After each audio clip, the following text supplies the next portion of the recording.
नमस्कार, आप देख रहे हैं रिपब्लिक भारत। स्वागत है आपका रिपब्लिक की बिग स्कैश स्टूडियो में। मैं आपके साथ श्वेता श्रीवास्तव। प्रधानमंत्री नरेंद्र मोदी ने देश की जनता को स्वास्थ्य की सौगात दी है। जी हां, आयुष्मान भारत डिजिटल मिशन शुरू हो चुका है।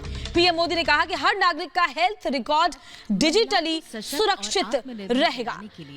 आयुष्मान भारत डिजिटल मिशन अब पूरे देश के अस्पतालों के डिजिटल हेल्थ सॉल्यूशंस को एक दूसरे से कनेक्ट करेगा। इसके तहत देशवासियों को अब एक डिजिटल हेल्थ आईडी मिलेगी। गरीबों को इसका फायदा मिलेगा।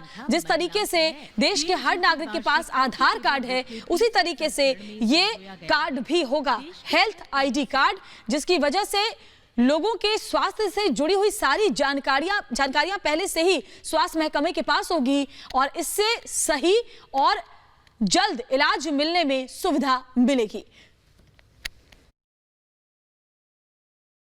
साथियों, बेहतर मेडिकल सिस्टम के साथ ही ये भी जरूरी है कि गरीब और मध्यम वर्ग का दवाओं पर कम से कम खर्च हो।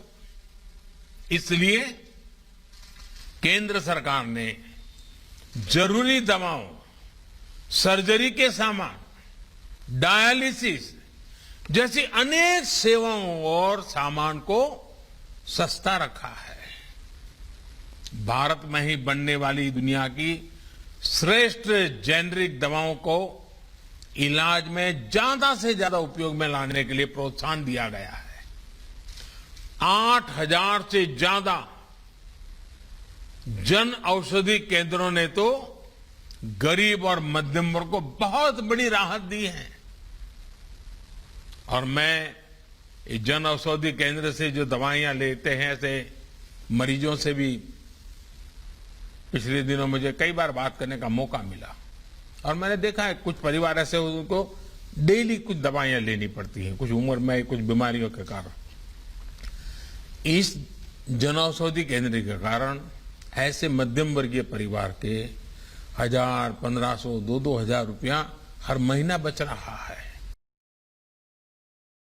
भाइयों और बहनों, आयुष्मान भारत डिजिटल मिशन अस्पतालों में प्रक्रियाओं को सरल बनाने के साथ ही ईज ऑफ लिविंग भी बढ़ाएगा।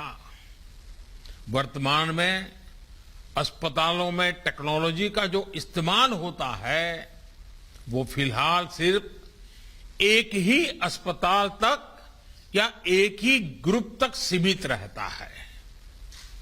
नए अस्पताल या नए शहर में जब मरीज जाता है तो उसको फिर से उसी प्रक्रिया से गुजरना पड़ता है।